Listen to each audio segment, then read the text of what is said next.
Roger and I have been pals since the 6th grade when he transferred in from Castle Shannon. By his standard, ours was a big town and for some reason, we seemed to hit it off right away. We spent a lot of time together doing typical kid stuff down by the creek and wandering throughout the woods gathering raspberries. I guess you'd say we were best friends. He was certainly my best friend because I had precious few of them over my short lifetime. I dressed funny and had long hair and was definitely into doing my own thing. As it turned out, I was a nerd, a bookish kid who even, I'm afraid, carried his books like a girl using both arms to hold them to my chest. At that time, I don't think I even knew the difference. They were just more secure the way I carried them. By the time we were ready to go into high school, Roger towered over me. He had become your typical football hero type, about 5 feet 11 inches tall, maybe even 6 foot, hard-muscled and weighed about 195 pounds I'd guess. They wanted him to play halfback. He began growing like a weed in the 7th grade. He wasn't through growing yet either. I, on the other hand, had more or less quit growing by the time I was 13 and if I cheated a little, could say I was 5 feet 4 inches and weighed 120 pounds. If anything, you could say I had a slight build, basically just plain skinny. Almost 15 when I entered high school, nothing had changed. I was still singing soprano too and practically didn't have a hair on my body, legs, arms, face, nowhere, none that you could readily see anyway. What a bummer! One day when I was really down in the dumps about all this I said, "Mom, when the heck am I going to start growing? If I were a fish, they'd throw me back." "Oh, honey," she said, trying to comfort me, "we are all unique. We all have something special about us. You'll see. There is something very special about you too. Just be patient. It will surface eventually." "Yeah, okay, Mom," I said dejectedly. "I hope it's soon though."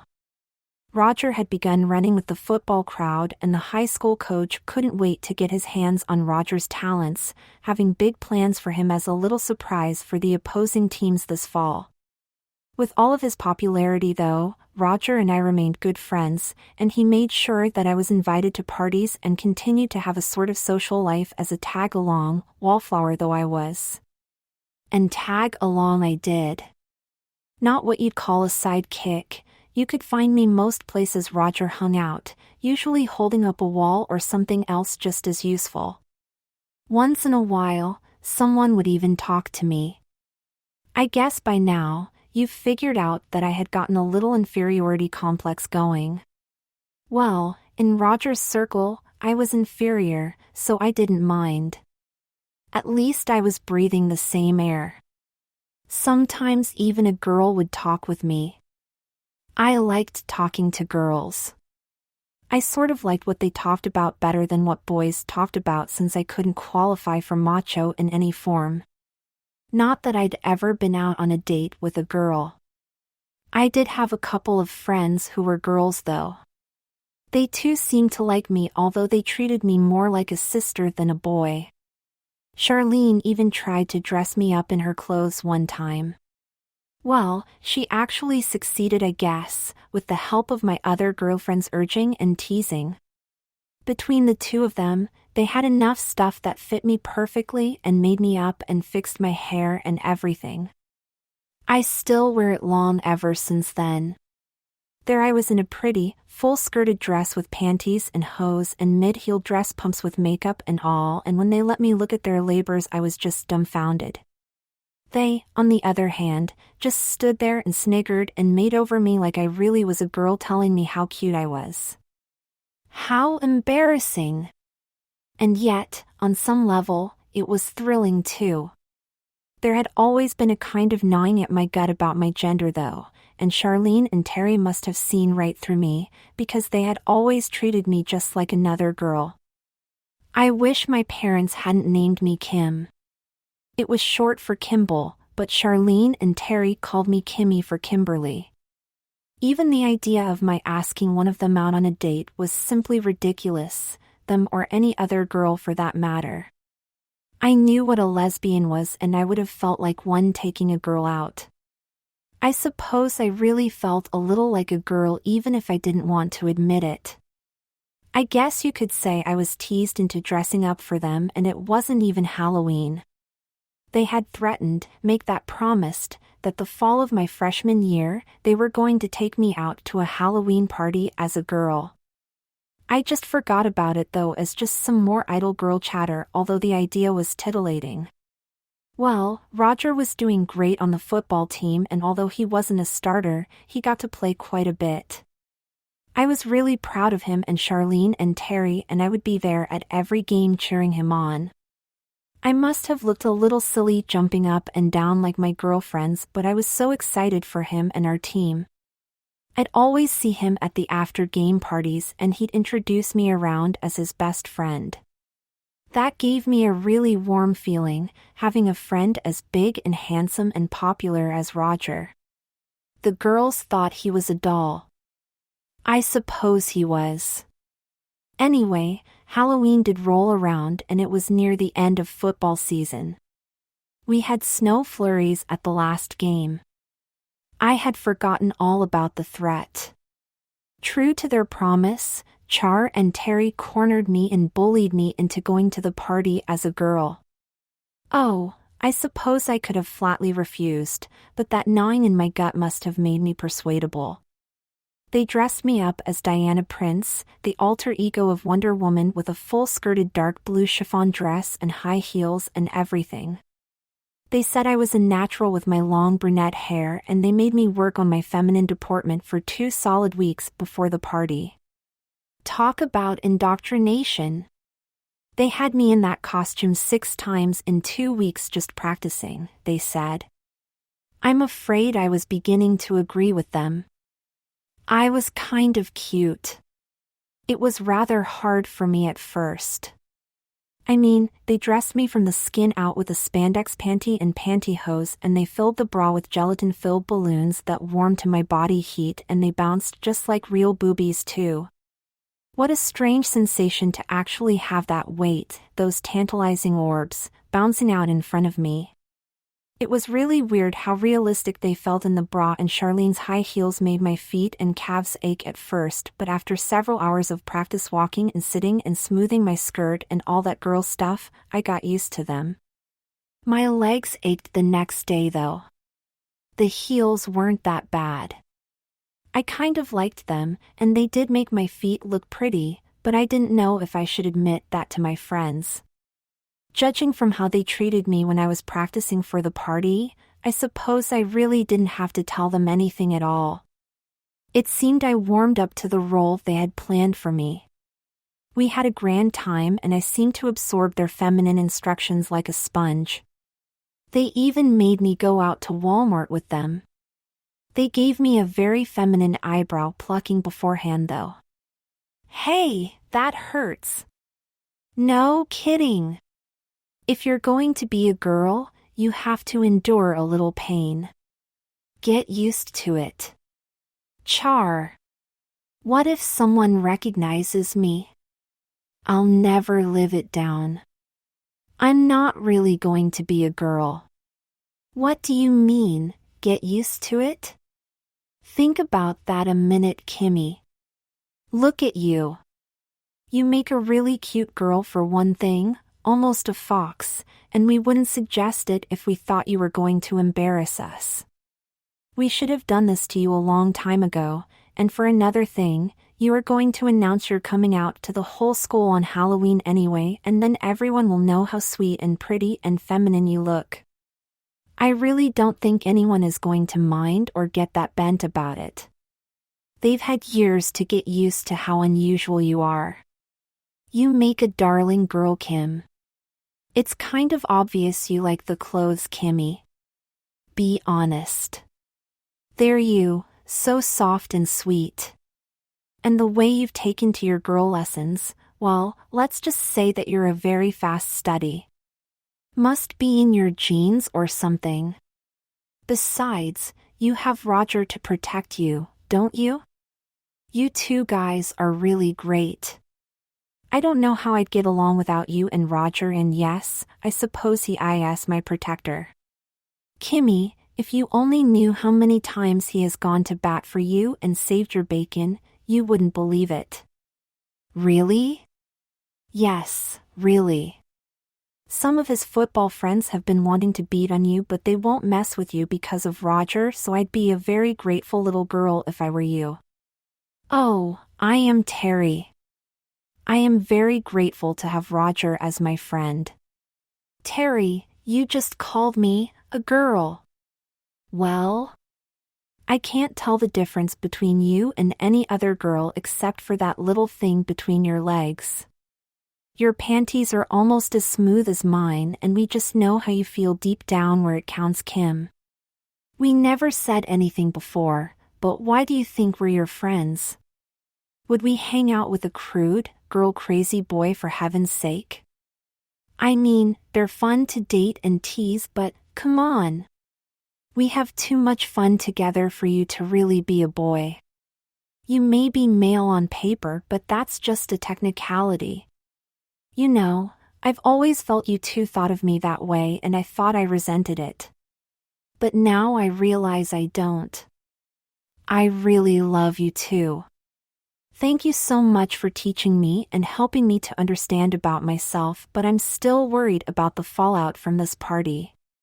Just remember you still have Roger and us, and you'll be fine. Just have a good time. Go with it. Play the part. You'll have a ball, and who knows, some of your detractors may even see the light and come around. You never know. I suppose you're right.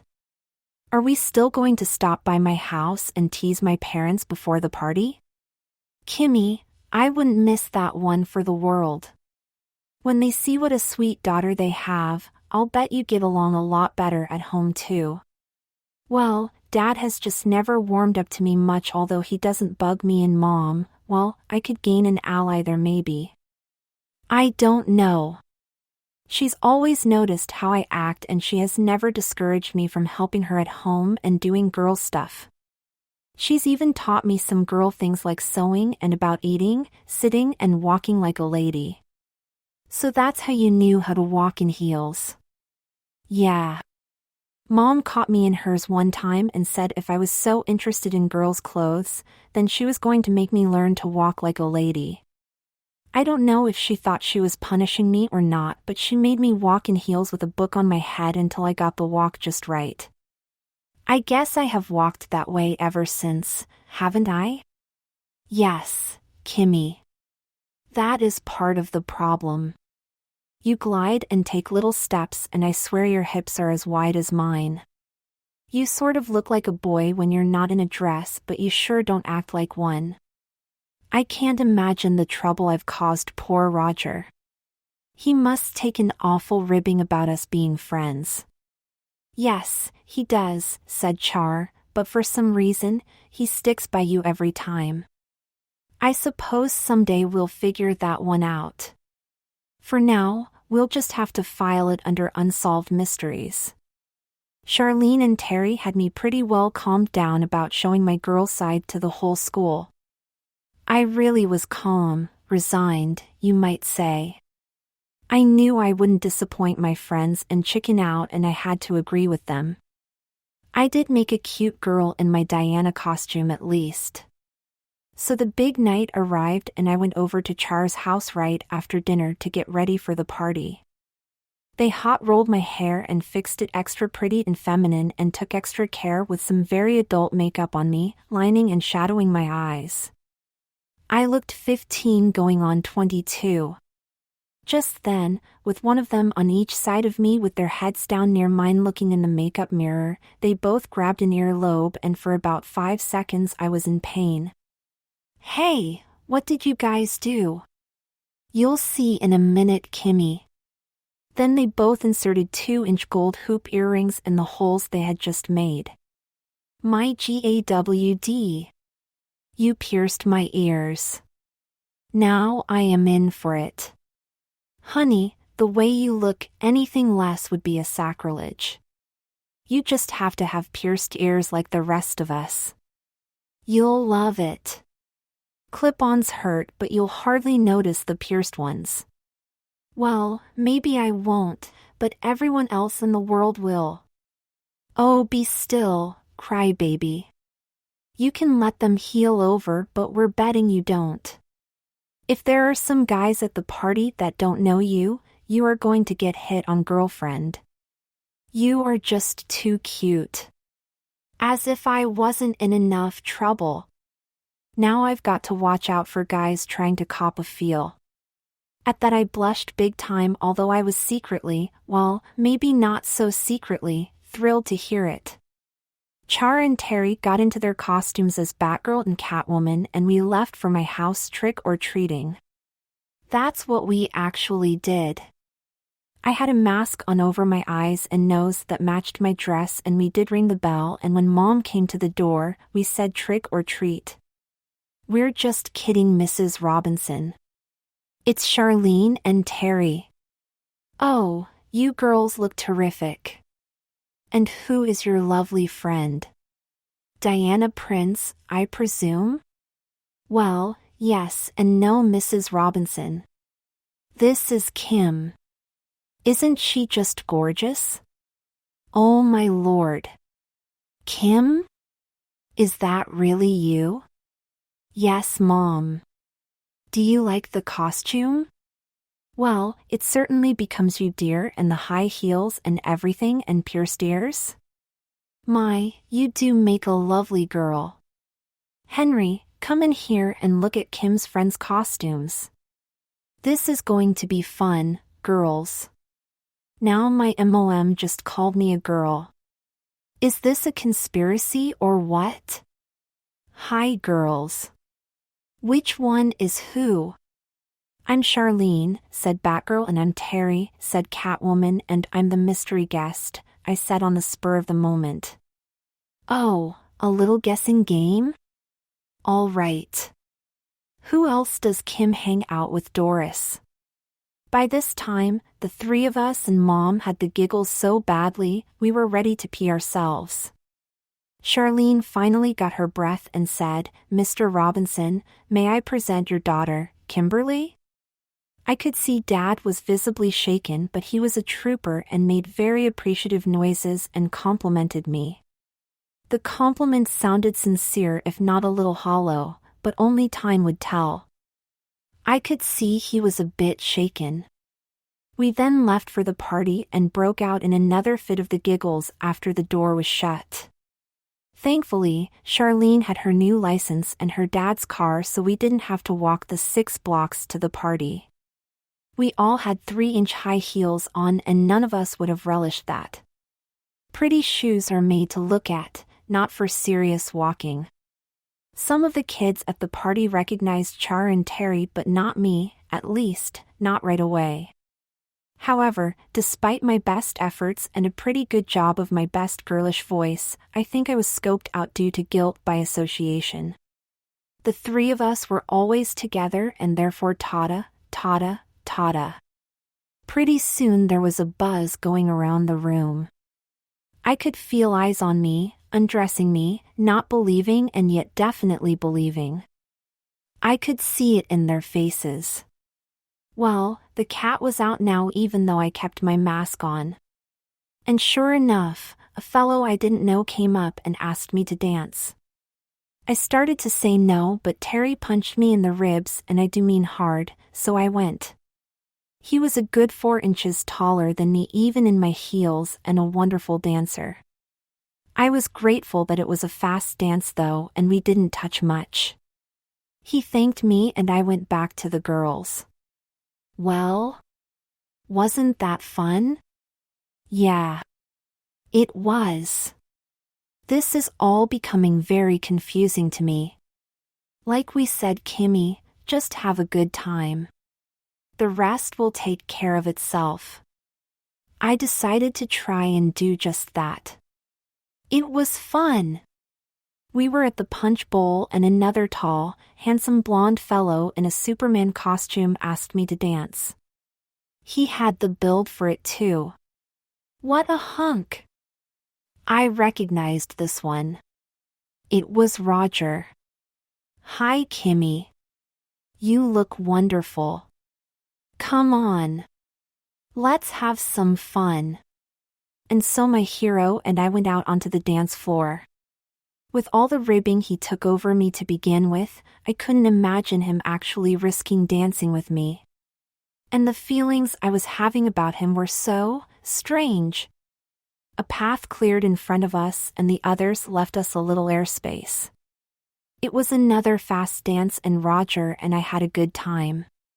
The next number was slow. He looked down at me with the strangest look on his face and pulled me to him in his strong arms. I almost melted. I couldn't have resisted his embrace even if I had wanted to. I felt so weak, helpless and delicate in his grasp as he twirled me around and held me close just like he would have any other girl, with my skirt swirling about me as we danced. It was really weird. It was like there was some kind of special feeling passing between us. We had a bond of long-standing friendship surely, but this was way different. I looked up at him and he was staring at me, at my eyes or my lips, I think. I wasn't sure. It felt like he wanted to kiss me. It was just a feeling. Call it intuition. If it hadn't been for a room full of people, I really wouldn't have minded. Roger was not only my friend. From my new feminine perspective, he was a hunk and I couldn't believe the feelings I was having, especially in my panties. When the dance was over, he was still holding me and then realized the music had stopped. A bit self-consciously, we split and he escorted me back to my friends. Thank you, Kim. That was great, he said and went back to his group of football buddies. There wasn't any teasing going on over there. We checked.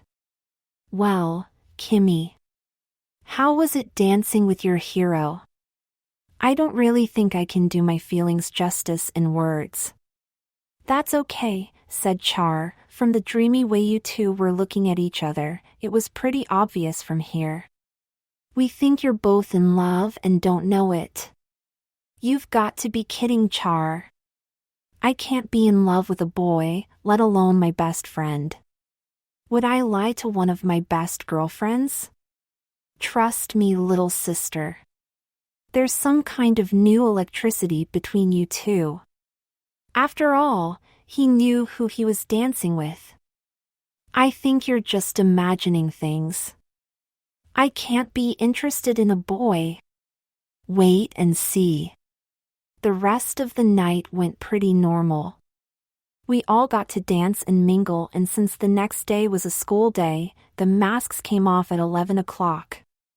They announced the last dance, which was always a slow one, and Roger came straight to me and without a word took my little hand with its long, sculptured fingernails, guiding me onto the floor and once again embraced me in his power. All of a sudden, I realized I was in heaven and looked up at him and smiled a demure, sweet, helpless smile and lay my head on his shoulder. At that instant we knew. We knew something we had never known or admitted before. We knew the new why of our friendship. It was love unrequited, and I wondered if it ever could be. All I knew was I was going to enjoy this dance in my hero's arms if it was the last thing I ever did. Heaven help me, I was in love with a boy, my best friend. I was going to hell for sure. May I see you home, Kimmy? Really, Roger? Yes. I don't want any harm to come to you. Am I in danger from your friends? Not if they want to stay my friends. All right. Thank you. I'll get your coat. It's the blue wool, isn't it?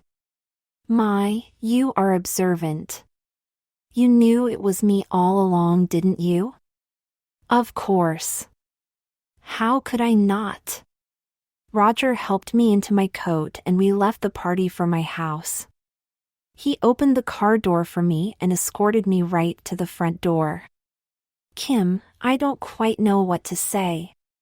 It was at this point that I realized that I was supposed to have gone back to Char's house and gotten back into my boy clothes. Just as suddenly, I realized I didn't care. I was with Roger. I wouldn't have missed this moment for the world on a string. Roger had totally made me forget, and I didn't care how I went into the house. The porch light was on, but Roger, again with that sweet, peculiar look on his face, bent down and kissed me full on the lips, and hesitating for only a fraction of a second, I returned the kiss. We were locked together for at least a full minute. It was the most wonderful minute of my life so far. And then, just as quickly, it was over, and he said, still holding my feminine, painted hand in his, "See you in class, Kimberly." My knees almost went out from under me. He called me Kimberly. He really saw me as a girl too. What was happening to my world?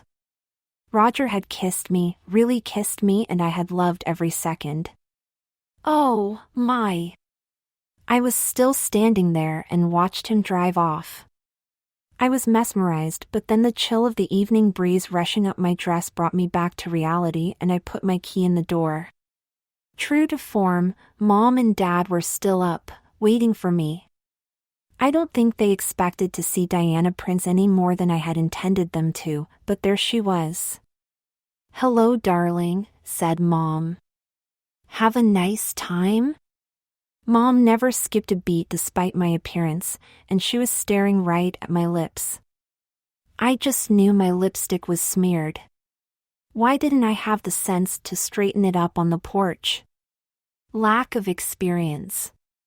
Too thrilled at what happened, I suppose, and having never been kissed as a girl, forgot about the lipstick. Well, the damage is done. I'm sure I'll hear about it tomorrow.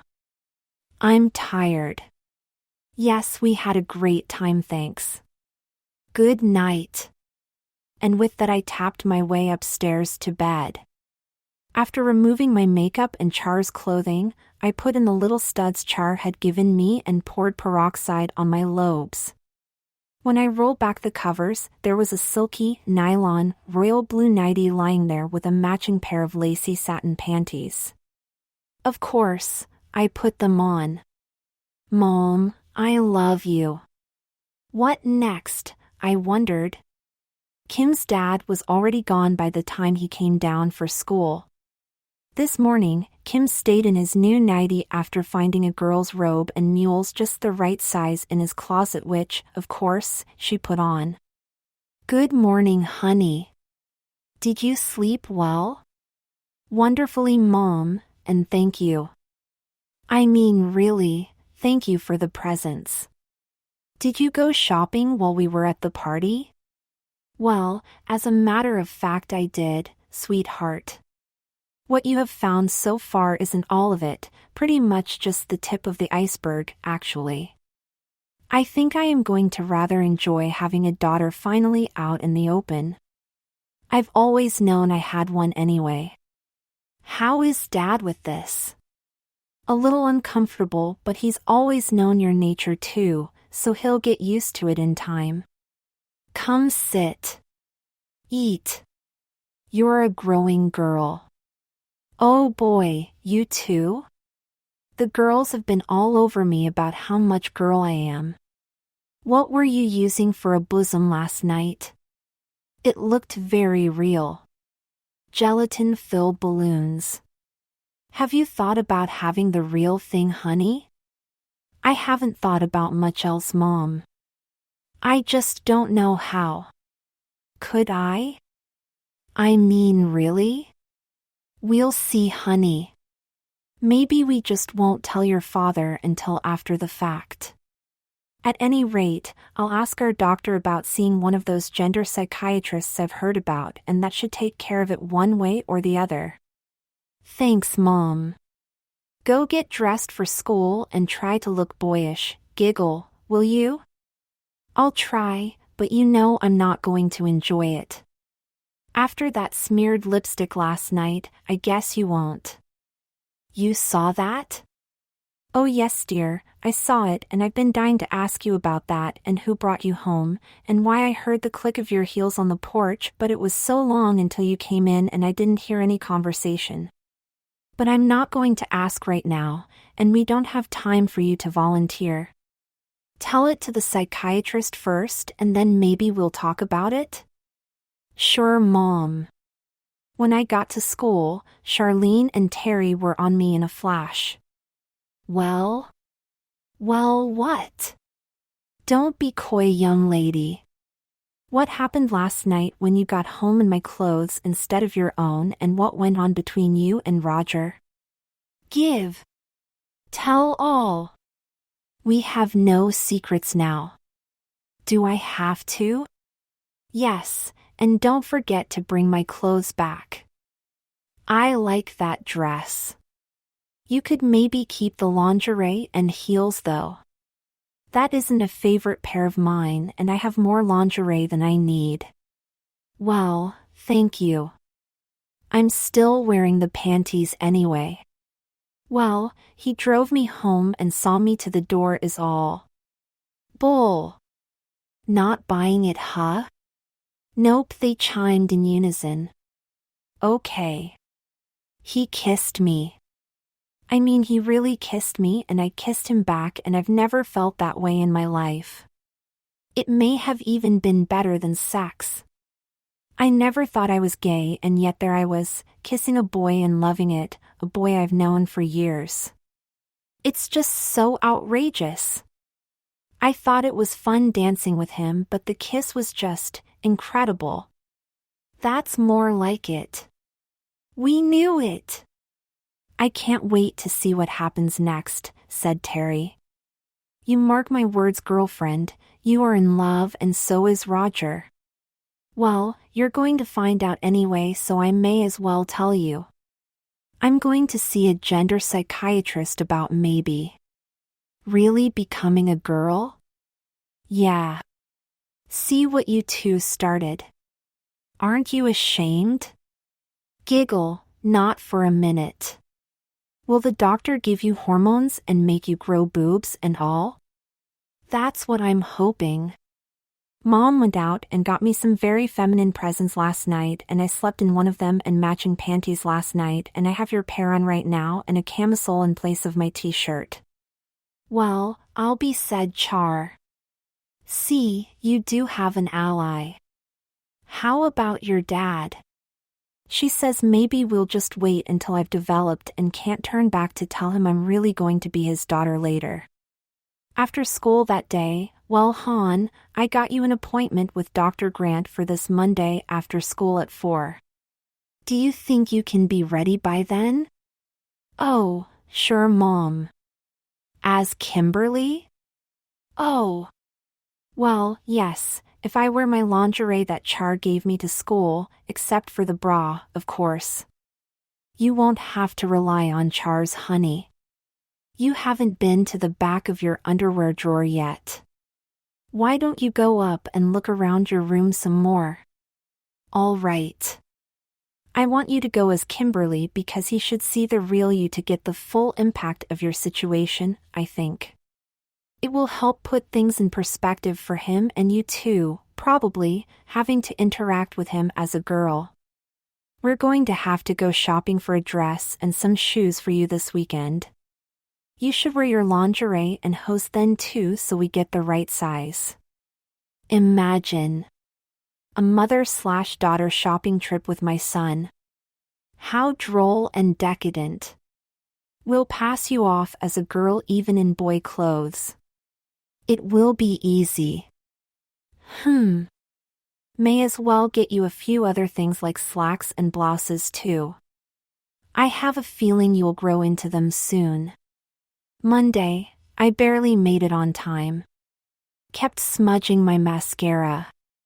Dr. Grant was a nice-looking middle-aged man in a dark suit. He seemed really warm and congenial, inviting me into his inner office. He did do a small double take when he saw me dressed as Kimberly, but it was hardly a hiccup as he bade me be seated, which I did in my most girlish fashion. The dress and shoes Mom got me were extremely feminine, and I reveled in my appearance. Now, Kim, tell me about yourself and what is going on with you. I must say you do make a very attractive girl, but are you sure this is what you want, and please tell me why? Take your time. I hardly know where to begin, doctor. I've had this strange feeling in the pit of my stomach for as long as I can remember, but I didn't know what it was. I mean, of course I know how I look and act, and I've always been a bit off the beaten track, but until my girlfriends opened the door this Halloween, I really didn't understand. Now, I know for certain. I then went on to explain everything leading up to my ride home with Roger and the results. I knew then that I was either gay or a transsexual, and the thought of being gay just gave me chills. I really want the picket fence and the 2.5 kid thing. I want to be a mom. I really do. I don't want to have a relationship with a boy like I am. I just can't. At least, not a gay relationship. You know. That's not who I am or what I am about. I want the whole Megillah, loving husband, home, kids, all normal as blueberry pie. Do you understand, doctor? Yes, Kim. Of course. I just had to be sure you understood. I know it's only been an hour, but I am quite certain you fit the profile perfectly. We'll do some nuts and bolts psychological testing at your next session though. I want you to take this prescription to this laboratory and get some blood work done. Then I will call and have you come in for your first shots and your Premarin prescription. Shots and pills?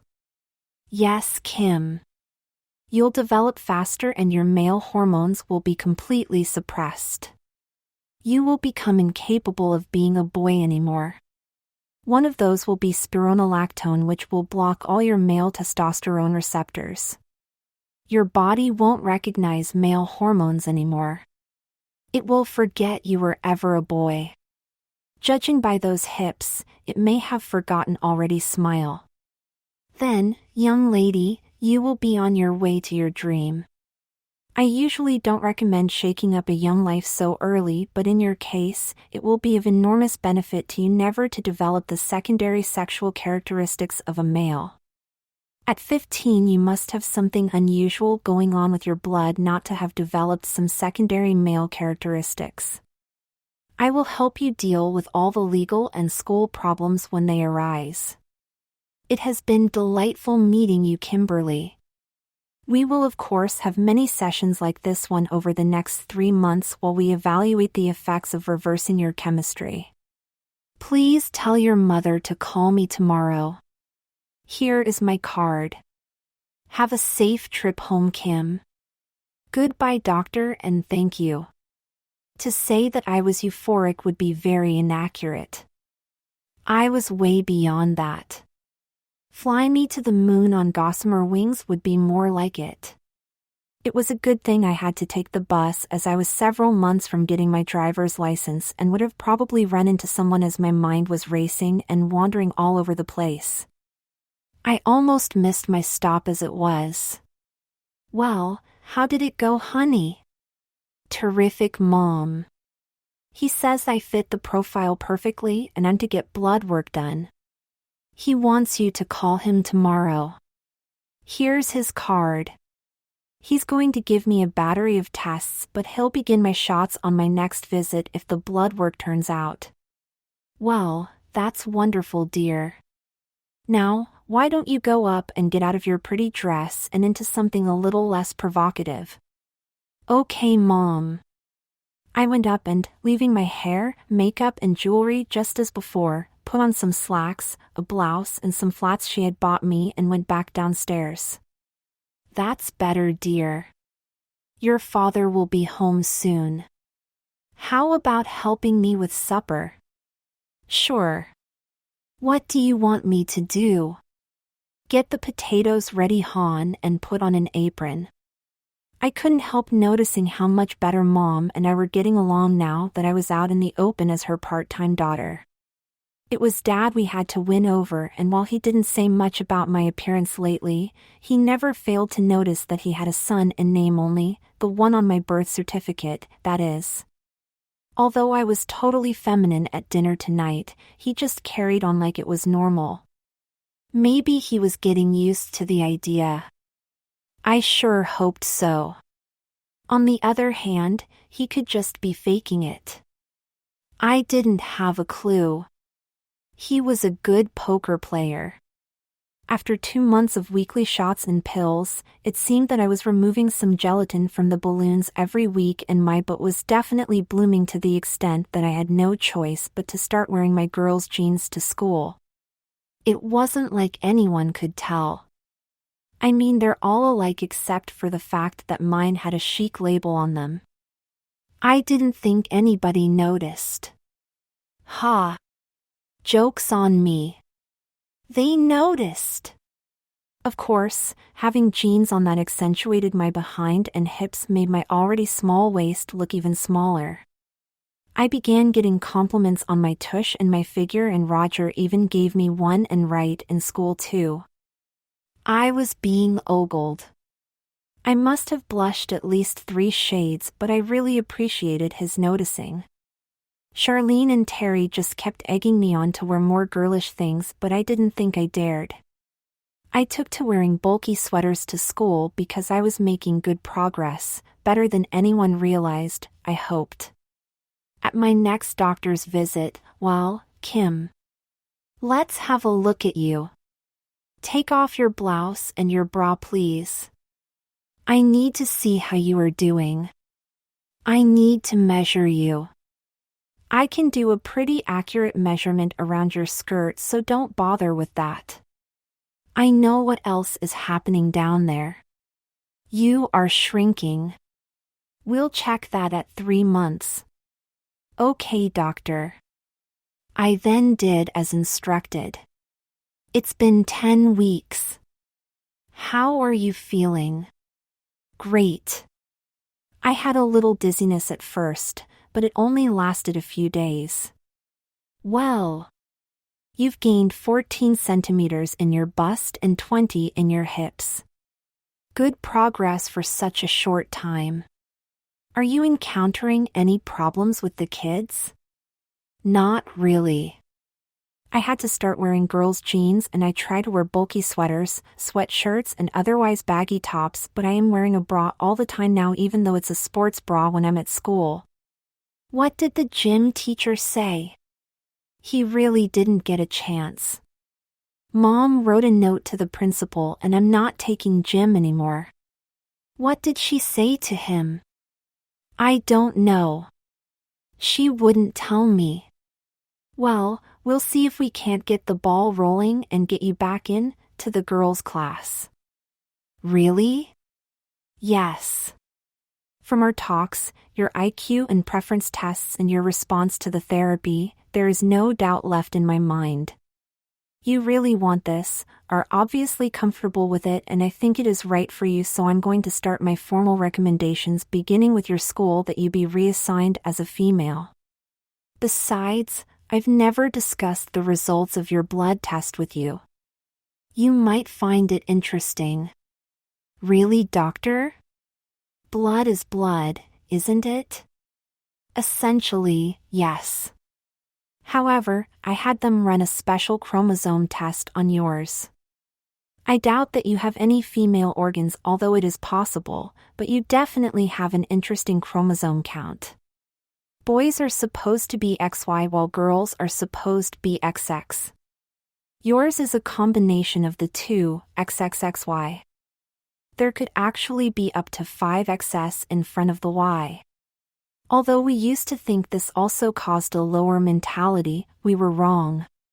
You have what is called a form of Klinefelter syndrome, for want of a better description, and as far as your blood goes, you are more girl than boy and always have been. I hope that is some comfort to you. It helps to explain some things, all right, doctor. Essentially, what I think happened in your case, Kim, was that when your body differentiated as outwardly male in your mother's womb, your mind and other areas were flooded with estrogen and did not. In the final analysis, the mind rules the body, and so bringing you back to a female body would be more in tune with your true nature. Now we'll petition the court to give you a legal name change and then the state to change your birth certificate. There have been a lot of reassignments here, and the state isn't a problem after you've had the name change. What is your principal's name? Harvey Peterson. All right. I'll advise him of my findings, and we'll see about getting a status change for you so you can start being yourself all the time. What about your father? I think he should definitely receive a copy of that letter. I'm still not sure about him, and it will probably help. Consider it done. By the time your 3-month evaluation is over in a couple weeks, we should have things going in the right direction, said Dr. Grant. I'm going to teach you how to give yourself shots because I have to charge you for doing that. You don't mind saving your folks some money, do you? No. They'd like that, especially Daddy. That's interesting. What? You just called him Daddy. That's the first time you've done that, and that is typically what girls call their fathers. Gee. You're right. Do hormones change your head too? Absolutely, Kimberly. The glands that make and send out hormones, which are not all between your legs incidentally, are being reversed and your brain is no longer receiving male signals. You have begun really thinking like a girl. That's a good sign, Kim. Start calling him Daddy at home too, okay? I think I'd like that. I hope he doesn't mind.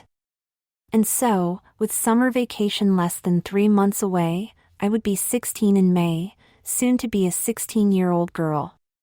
When I told Char and Terry, they were beside themselves.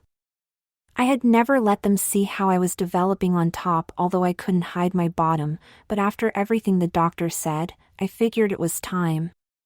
Friday, I went over to Charlene's wearing my regular bra, one that enhanced my own budding figure, without the gel inserts and the larger C-cup one. The first thing out of Char's mouth was, "What happened to your boobs?" "They've shrunk." "No, Char. I'm not using the balloons anymore." "You're what?" "That's you?" "Every 34A plus almost B-inch." "Holy shit." "Sorry." "Wow. I'm impressed." "Honey, you are going to be stacked like your mom." "That would be pretty neat." With the accelerated growth hormones, I should be there inside of 6 more months. Guess you can't hide anymore, huh? Guess not. Kimberly is definitely here to stay thanks to your meddling, Charlene.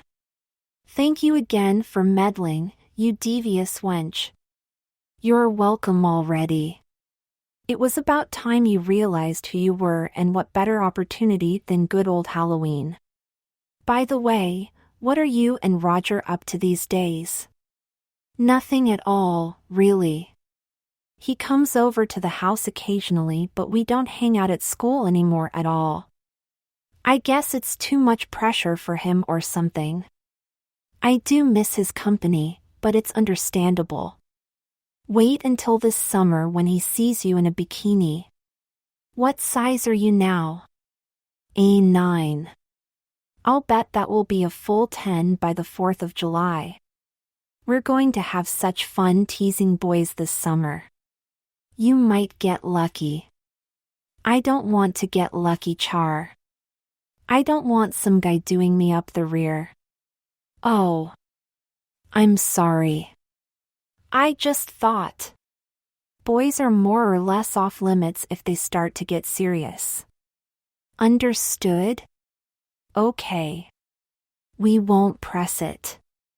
Terry and I will keep on looking out for you and keep the wolves at bay, but it won't be easy. Thanks.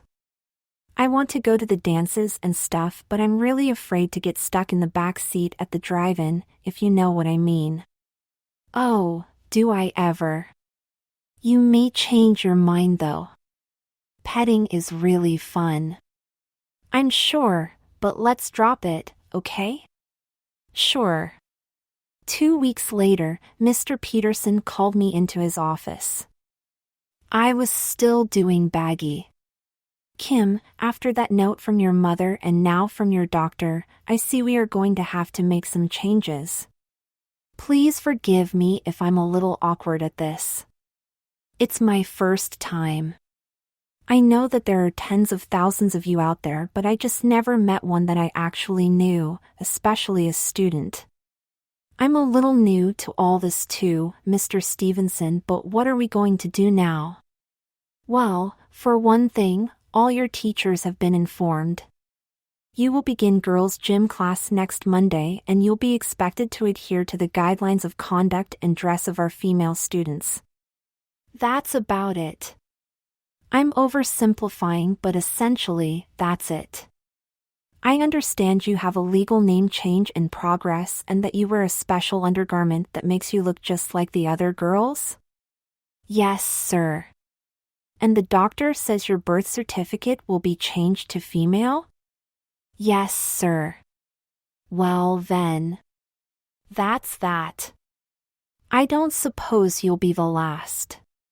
Welcome to our school, Kimberly and Robinson. Thank you, sir. I hope I won't be a disappointment to you or the faculty. If we have a problem with you, young lady, believe me, you'll be sitting here in a little different capacity. I get the message, sir. Thank you. Have a good day, Kim. Over the phone immediately after dinner, Roger? Yes? You won't believe it. I start school next week as as the girl me, Kimberly Ann. Well, it's about time. You too? Of course, me too. I hope I can see a little more of you now, Kimmy. You really want to, Roger? Sure, sugar. You don't think that kiss was an accident, do you? I really didn't know what to think. You've been kind of avoiding me ever since. I know, and I'm sorry about that. School politics.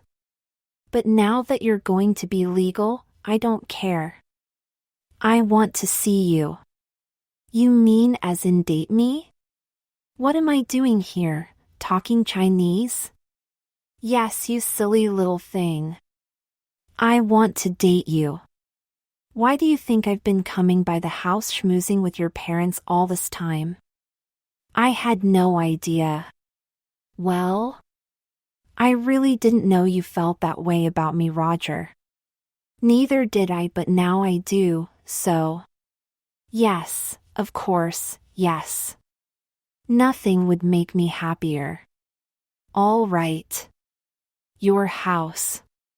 7 o'clock next Friday. A movie in the Sunday shop? Sure. Then it's a date. If I don't see you before, dress up a little for me, okay? No problem. Mom. I just talked to Roger on the phone and he wants to take me out next Friday. Can I? I'd already said yes, but I knew she would too. Well, of course, honey. Roger is a very nice boy and he's been your friend a long time. I think we can trust him, don't you? Yes, but I didn't know how you'd feel about me dating him. Honey, you are going to be a real girl and you will have to learn to handle men.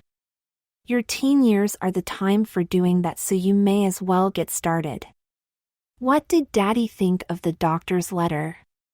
It was a good idea having him send one to your father. You won't have any more mixed signals from him. We had a talk and he is resigned if not enthusiastic, but you just keep on being you and he'll be happy that you are his daughter eventually. You'll see. Great. The following Monday, Kimberly, and reported to homeroom. My teacher, Mrs. Burton, was very kind and I just took my regular seat. I wore a simple straight skirt and a white blouse with a lightly padded B-cup bra and a pair of skimmer flats. I got a few stares and there were some whispers for a few seconds, but Mrs. Burton wasn't someone you wanted to mess with and the room quieted down at once. Just before 9, we did our Pledge of Allegiance and then headed to our first classes. Strangely enough, mine was gym. I had brought my bag with its new t-shirt, shorts and pink and white sneakers along with clean panties and a fresh bra.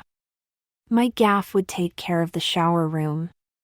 The doctor had placed Boy Kim's testes up inside me and nothing else showed.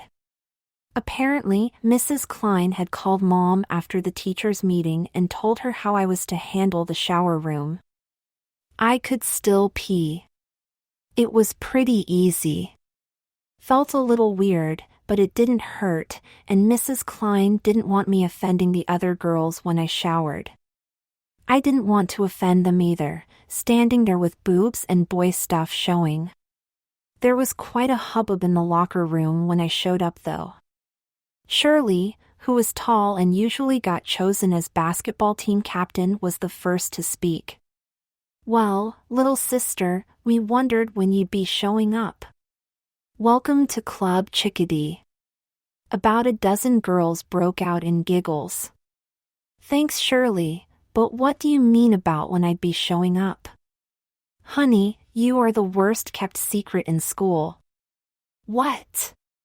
You thought you were getting away with all those baggy sweaters? Every time you'd stretch or yawn or run, we'd see them jiggle. We all know what they look like, remember? You look like a B-cup." Damn. And I thought I was getting away with it. I'll give you girls more credit from now on. You'd better, girly. We don't miss much. Just one word of warning. Keep your distance from our boyfriends. You're too darn cute. You really don't have to be concerned about that, Shirley. Good. At this point, my relationship with Roger was not entirely out in the open yet. Well, gym class should take care of spreading the word to the rest of the school. I suppose I could have taken an ad out on the closed-circuit TV in school, but the girls in gym class would get the word out faster. Kim was as much girl as the other girls with one little exception. In a couple of days, people who had never bothered with me before were actually speaking to me, both girls and boys. Thank heaven for the 90s and the information age. Jerry Springer aside, they found out that a transsexual isn't such a strange creature after all. In my case, it was more like being born with a birth defect. I really was a girl chemically and made sure everyone got the story straight. I spent the entire week getting ready for my first real date as a girl. I was still having a hard time believing it was happening and was both nervous and excited. I'm sure you understand. Nothing was left to chance. Mom thought it was such a special occasion. She treated me to the works at the salon I'd been going to ever since Halloween, and Margie really did a number on me. She gave me a new, soft and curly perm, a little highlighting, and double-pierced my ears, putting birthstone studs in the upper ones with my hoops in the bottom. Then Veronica did my nails. I wore the dress I would wear for Roger so they could coordinate my lipstick and polish. He said he wanted me to dress up a little, and it had a full skirt and a bit of a revealing bodice. She gave me a pedicure and a waxing too, even a bikini wax. By the time I left, I couldn't imagine feeling more feminine. But then, Roger and I hadn't been on our date yet. As promised, Roger picked me up at 7 with no honking at the curb. He came in and talked to my parents, and then we left. The movie was great. It was a love story, and I found myself snuggling closer to him. Roger held my hand with my now long, totally feminine nails buried in his palm the whole time. When the movie was over, we went for ice cream and there wasn't a moment that he didn't treat me like a lady. He was so attentive, he gave me goosebumps. The kids at the Sunday shop sure did a double take on Roger and me out on a date, but it passed on to business as usual after a few minutes. Now, the word was out. I think I got a few jealous stares from other girls though. When we got to my place about 11, instead of going right to my door, we parked out in front of the house and talked. Roger has a little pickup truck and it has a bench seat. I found myself moving closer to him and he put his arm around me. This was the moment of truth, the moment I'd been waiting, praying for, my next kiss. I just knew it. We both knew it was coming. Roger drew me to him and he tenderly kissed me. It was a short kiss, but that was only the first one. He had that look in his eyes again, and this time, I kissed him first, putting my arms around his neck. He was a great kisser, and then I felt his tongue probing my lips, seeking entry. I parted my teeth and our tongues danced as we both became more passionate in our embrace. I was melting and lipstick was smearing. All of a sudden, it was getting rather warm in Roger's truck, or was it just me? My resolve was waning. I knew that not too much could happen in front of my house, but whatever that was, it would probably happen. I had lost control, again. I now knew what the girls meant about getting hot. Roger reached up with his left hand as we were still locked in a kiss and fondled my right unpadded breast. My now large, brown nipple sprang to attention, and as it did, he began to massage and to tweak it. It felt so good. Charlene was right. Petting was really fun. And then, I don't know what came over me, but my right hand found itself resting on his right thigh. We continued our kiss and my hand went higher, finding its throbbing target. Oh, he was so big and so hard. I found myself reaching for his zipper, and then I got my control back when I realized what I was thinking of doing. What was I doing? I promised myself I wasn't going to get in this position. This wasn't any different than being at the drive-in movie, but I knew that if Roger asked me, I would go to the drive-in with him. A girl in love is willing to go a long way with her sweetheart, and I was undoubtedly in my mind in love with Roger. Roger, honey, I have to go in. Mom and Daddy probably know we are out here, and besides, I'm getting a little cold. Kimmy, one thing, you are not as cold, but I agree with you. You'd better go in. Will you go to the dance with me tomorrow night? The only thing that could stop me is death by chocolate. Well, how about we get some after the dance? Wonderful. And with that, I kissed him a short goodnight kiss, turned on the visor vanity mirror and fixed my lipstick, giving him a little cleanup too, then spun myself out of the pickup and wiggled my way to the front door in my spikes. Boy, that doctor was right about the hormones. I was a complete mental convert already, and I just knew I was going to have a time controlling myself around Roger after tonight. He was a dream come true. My hero. My friend. My lover. Oh, my. One look at me and Mom almost broke out laughing. She knew what I was going through and probably what we'd been up to. After all, she was a young girl once. I think I had a little whisker burn from Roger's beard. I couldn't help notice Mom giving my face a quick stare. Well, what did she expect? She was the one who told me I'd have to learn to handle men, wasn't she? How was it, honey? He asked me to the dance tomorrow. I suppose I don't need to ask. You're going. You bet. Okay, honey. Good night. Off to bed and dreams of Roger I went in my baby dolls with the rumba panties. I don't know why I had been afraid to explore my feelings for so long. I wish Char and Terry had done this to me years ago. Well, I'd catch up soon. I drifted off encased in my aqua-colored baby dolls. Oh, I had such a naughty dream and woke up having to change my panties. Well, you don't wear rumba panties to school anyway. Saturday, Mom and I went shopping. Oh, yes, we bought some groceries, but now that I was committed, she wanted to treat me to all the things I'd missed and all the things she had missed doing with her daughter, like trips to Victoria's Secret where I got the most luscious lingerie, panties, bras, camisoles, and slips. I think she must have spent $100 on me in there, and it didn't buy an awful lot. She bought me more cosmetics and earrings and perfume too. Boy, what a great mom! I was just going to wear a skirt and blouse to the dance and a pair of flats. I had to get used to dressing like a normal girl on a date, not fancy all the time. When Roger picked me up, I think he was a little disappointed, but I liked the way he was almost a head taller than me that way. It made me feel even more feminine and protected somehow beside my tall, muscular prince. Nobody batted an eye when we walked in, and we had a great time. We both danced with other people, but the ones we danced together were special. 4 other boys asked me to dance that night. I danced with all of them.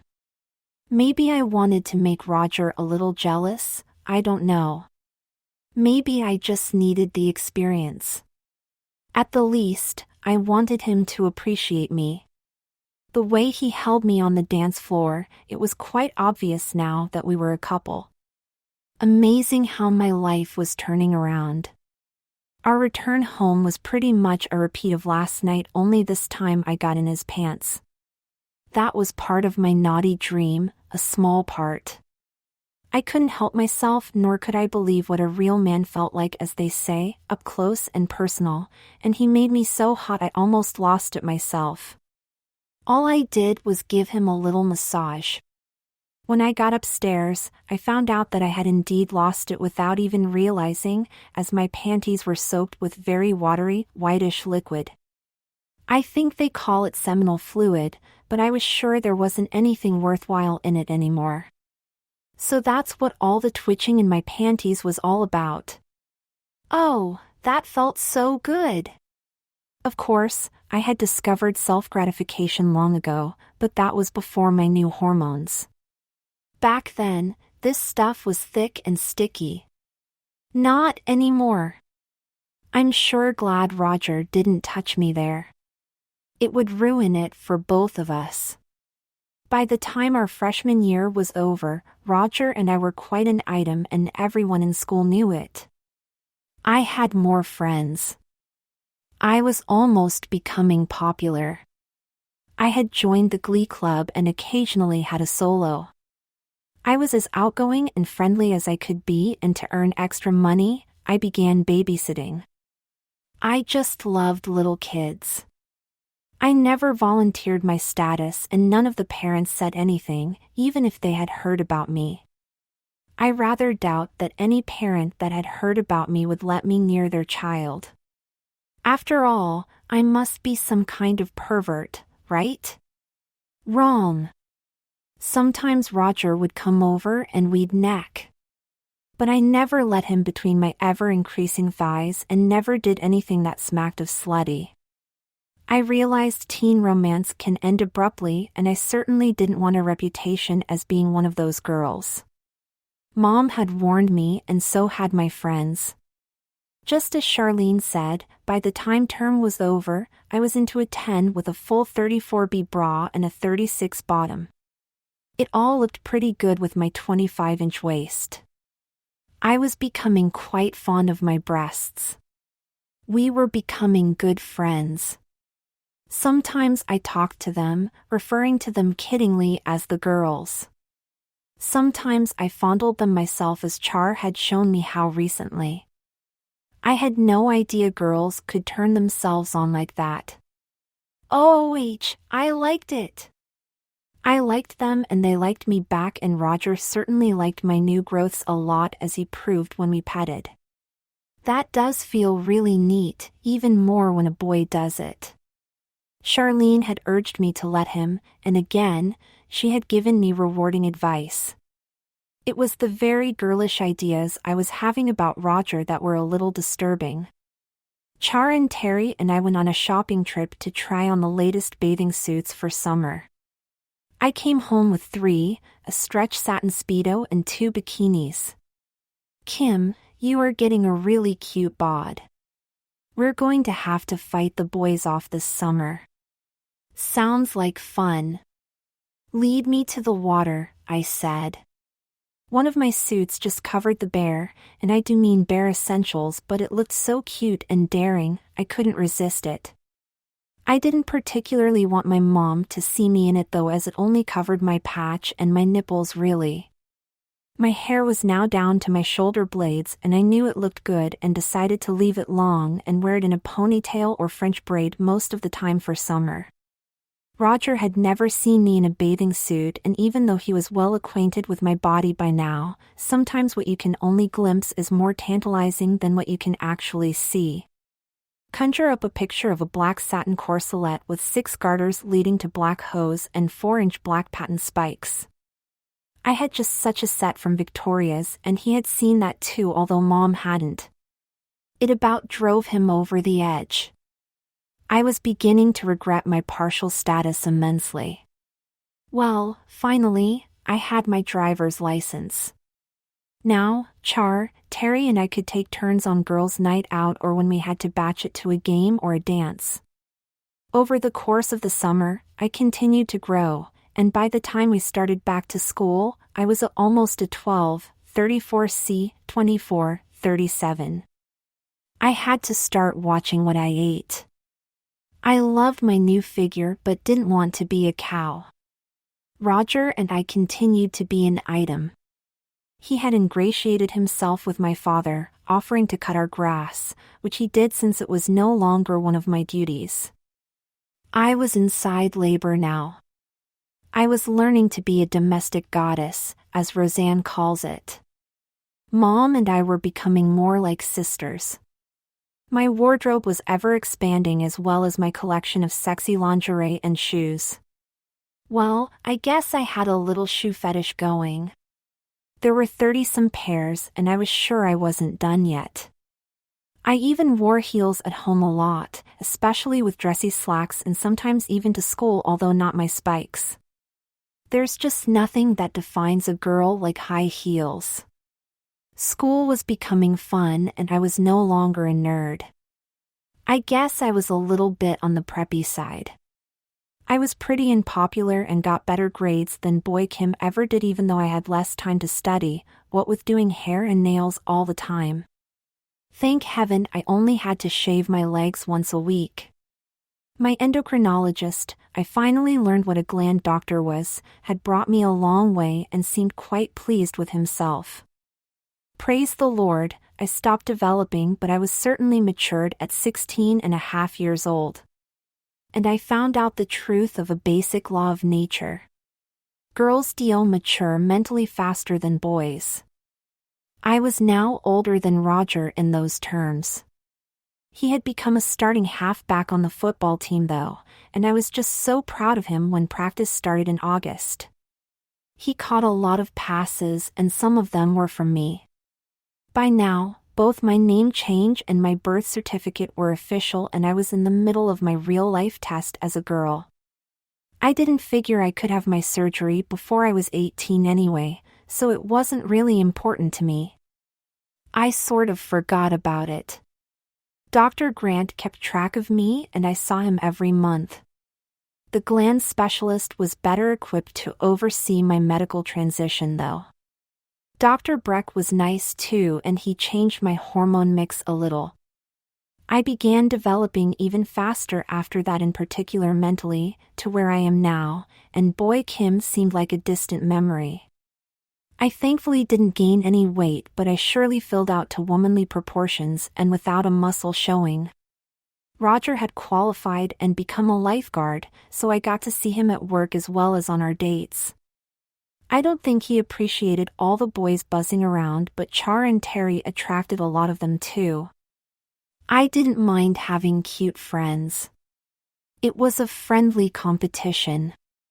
When I hung around his lifeguard chair, the other girls knew enough to stay away. Now I had claws and knew how to use them. I was more in love with him than ever, and everyone had gotten used to us being together. It was no big deal anymore. I was his chick. Charlene's parents had a big 6-passenger car, and so, we three and our boyfriends did end up at the drive-in movie that summer. Well, it was a triple date and nothing much happened, and I had the sense to wear shorts and a halter. I wasn't ashamed of myself in a halter top now after the reactions I got at the pool. True to form, the boys nailed us with some heavy petting, and my halter was all but a little too convenient, one knot and there they were. Roger was such a fox. I just loved him to pieces. That was my first time at the drive-in and without a real bra. I couldn't believe I let the girls loose in front of my friends though. My second time was a little different. Roger asked me to go with him alone. I couldn't refuse. What can I say? I thought I'd get smart and wear a skirt and button-front blouse that night with a regular bra. I had on a lacy demi-cup bra and a pair of tight spandex panties, and just like for gym, I wore my gaff. There was no way I was going to let Roger touch that thing. What's that they say about the road to ruin being paved with good intentions? By the time the feature was 30 minutes gone, Roger and I were steaming up the windows and they were half open. Well, you get my drift. He'd unhooked my bra and I had very carefully taken both hands and unzipped him and managed to unleash his manhood. I was so hot, I couldn't stop myself and wasn't sure I wanted to. When I did that, he reached under my skirt and ran his hand down the front of my panties, finding nothing. However, as I lovingly caressed him, he did manage to find a little spot that helped to bring me to ecstasy. We arrived at a shuddering state of collapse at almost the same time, and I was so thankful for panty liners. He was very messy but didn't seem to mind at all. There were plenty of tissues in the car, and the only lipstick on him was on his face. Not that the thought hadn't crossed my mind. Oh, it had all right, but at a drive-in movie. Not my style. And well, now I guess he had something to talk about, but it felt so wonderful, I didn't care. He told me he loved me and I did the same. Wouldn't it be wonderful if we could go on forever like this, I thought. Everything was going along pretty normally until Christmas. In addition to the usual girl stuff you'd expect for Christmas, there was an envelope there addressed to me from GIC, whatever that was. Mom seemed on pins and needles as it was the last thing I opened. It was really a good thing I was sitting down. On the basis of my psychiatric and medical evaluations, I had been invited to a gender identity clinic for evaluation prior to surgery. Surgery? Mom. Daddy. Is this for real? Does it mean what I think it does? Yes, sweetheart. As soon as your summer vacation starts this year, you will be a whole person for the first time in your life. You go in for testing over spring break, but it's just a formality, I'm told. Your dad refinanced the car, so we can pay for it. Oh, Daddy. Thank you. I love you both so much. Well, needless to say, all the other presents paled in comparison. I was ecstatic and couldn't wait to tell Char and Terry, but I wanted to do it in person. I called Terry and asked her to meet me at Char's and went over there. Well, Kimmy, what's this all about? You sounded so excited and mysterious over the phone, I thought you were going to come right through the line and pop out on my end, said Terry. I didn't say a word but was grinning like the Cheshire Cat. I just handed them the letter. They opened and read it aloud. I imagine Char's parents wondered what we three were screaming and jumping up and down about up in her room. This was definitely over the top. Nothing so far in my life could top this, not even Roger. And, believe it or not, I had no plans to tell him. I didn't want his love to have anything to do with anticipating intercourse with me in the near future. The girls agreed and we made a vow of silence on Christmas. That should be holy enough to hold everyone to it. We did respect the meaning of Christmas. Roger had a great season and so did I. I had signed up for the computer course and finally learned how to work the programs that employers were using as well as surf the net, and I had a blast with my newfound knowledge. I also found a lot of my sisters in cyberspace and found a new little circle of pen pals and friends, not to mention a neat story site hosted by a girl named Mindy. All at once, I had an extremely full life as a girl. Roger was still as attentive as ever. It was amazing. Most high school romances don't last this long. He was my first beau. Could it be that he would also be my last? And what would he do when he found out why I'd been away on vacation so long this summer? Maybe by then I'll be ready to spread my lipstick around a little. We'll just have to see now, won't we?